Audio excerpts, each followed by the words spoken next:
How much success in real estate comes down to timing versus strategy? I like to think it's strategy because I like to think that I can't control the timing. Like in hindsight, it's all in the timing. Like we started the business in the depths of COVID. Great timing. At the time, worst timing of all time.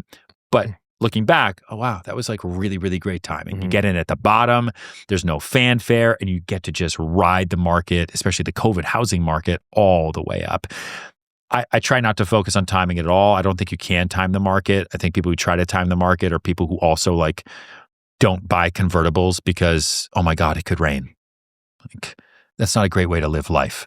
So I think if you just have the right strategy and you just move forward slowly but surely, you'll hit good markets, you'll hit bad markets, but at the end of the day, you'll come out on top. What does your current portfolio look like now? I own real estate in New York.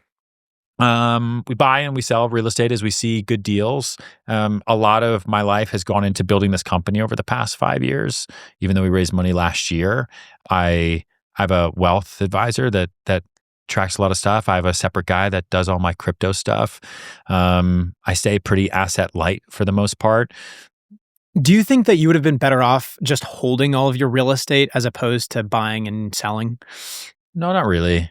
I'm not like a serial real estate investor either. I'm like too in the business. You know, I'm on the brokerage side. When you do it all day long, you see good deals and you want to jump on them. But at the same time, like I like investing in other stuff that's not real estate just because I spend so much of my life in the real estate business. What's your craziest investment that you made? Craziest investment? I'd say the most random investment I made, where I've already sold like 50% of my position, is probably outside of like all the crypto stuff and all that, into Major League Pickleball when it was first formed. Went into a team with Drew Brees, LA Mad Drops, and that was just such a random kind of like, really? How'd you pick that? I just ended up knowing people. Like I have a lot of clients through real estate who just do lots of different things. And it just seemed like a good early opportunity. I feel like we all miss early opportunities all the time because they're just like, I don't know. Yeah. And I didn't really want to miss another early opportunity. And it's worked out so far. Yeah. How does it work out investing and buying a pickleball team? Just do sports teams, people buy and trade into shares of said teams or said league all the time.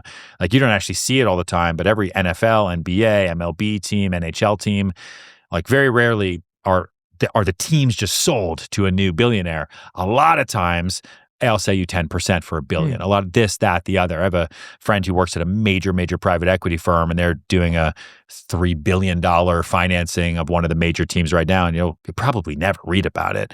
And so it's tax efficient, and people buy into it. Like, hey, I want to buy 50% of that team. I'll keep everybody whole. And yeah, that's what Patrick Bet-David did. Yeah. And there's a huge tax incentive. My understanding is that you could bonus depreciate quite a bit of a sports team. I'm not exactly sure how it works, but basically almost your entire investment could be written off and then deferred quite a bit. You guys should buy a sports team.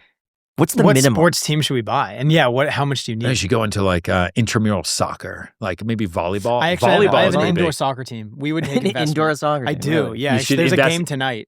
Actually. Oh, really? Are you on the team? I'm on the team. Should we invest in you? Is that basically what you're asking for? Well, I mean, like, if you want to throw money at me, maybe I'll get a goal. Maybe I won't. Probably Are you going to win? But probably not. Okay. Well, we're not very good. I think we only invest in winners over here, This is man. our second season. I think we've won one game. Really? Oh, no. Yeah. Keep it up there, buddy. Thanks, it's going to be. man. Any day now. Yeah. We'll see. It was like me playing sports when I was in school. Like one day, Ryan. So how much do you need then to buy a pickleball? Yeah, I mean, everybody, at that time, it was cheap, man. It was, those teams were $1 million, something like that. Today, they're far, far more expensive as the leagues have just grown. But at the same time, I mean, everything's a sport. Like everything can be traded. The craziest is like there is a meme of me from $1 Million Listing years ago. And I think this was 2013. And a guy said, I'll buy it for you. Please present my offer, $9 million in Bitcoin in 2013. And the seller said, are you crazy? Never present that type of offer. That's monopoly money. Never do it. I think it's like $2 billion today, something like that, right? So.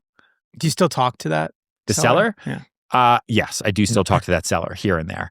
But you have to understand where the world was at that time. Like in 2013, and it wasn't so much him saying no to Bitcoin. It was, he has a mortgage. I think he had like a $5 million loan with JP Morgan, who was never going to take Bitcoin as a payoff. So what do you do? Yeah. Like you can't actually do anything. Anyway, we sold it using, real money at the time. And then I had a friend who is a big crypto trader who I always thought was crazy. And he convinced me to go heavy into Bitcoin when it was at 3,000. And then again when it was at 16,000. And those will probably forever be my greatest investments of all time. And those will just be held on a cold wallet, and I'll bury them in a treasure chest, and Morgan Freeman will find them. What are those crypto people saying now? Do they ever give you tips and say like, hey, now's a good time to sell? No, not yet. I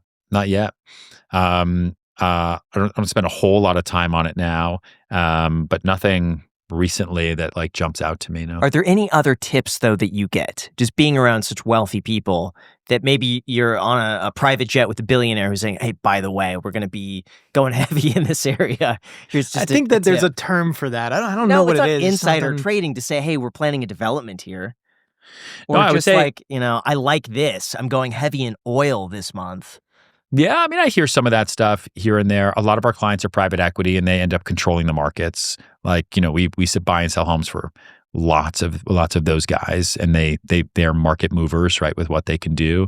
I remember distinctly being with a couple people who, when it was called machine learning, AI was a major investment, and this is pre-ChatGPT rollout 3 years ago, and talking about a little company that was a nonprofit called OpenAI.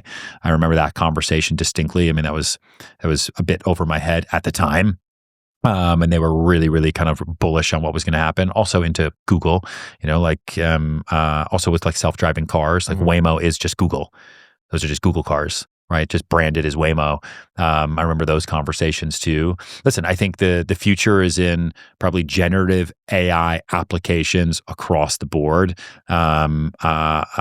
amongst other things. If you've ever been denied a car loan, credit card, or even an apartment because of what's on your credit report, you are not alone. Most people don't even know what's hurting their credit score, let alone how to fix it. That is exactly where our sponsor DisputeBeast comes in. It's an AI-powered platform that helps you find and remove outdated or inaccurate items from your credit report fast. We're talking things like late payments, old accounts and collections, or even accounts that don't belong to you. Not to mention, how it works is super easy. You connect your credit report, and DisputeBeast scans it for negative marks that could be dragging down your score. Then it generates custom dispute letters tailored for your situation. No templates and no guesswork. You could choose to just download the data and send it to the agencies yourself, or you can use their built-in mail service where they will literally handle everything for you. It's honestly just really clean and simple to use, and it's built by experts. So if you're ready to take back control of your credit, go to disputebeast.com/ICH today. There's also a link down below in the description, disputebeast.com/ICH. Guys, they will literally handle everything for you. If you're dissatisfied with your credit, they will do all of the research, let you know what's going wrong, and they will fight for you. disputebeast.com/ICH. Thank you so much to DisputeBeast for sponsoring this clip.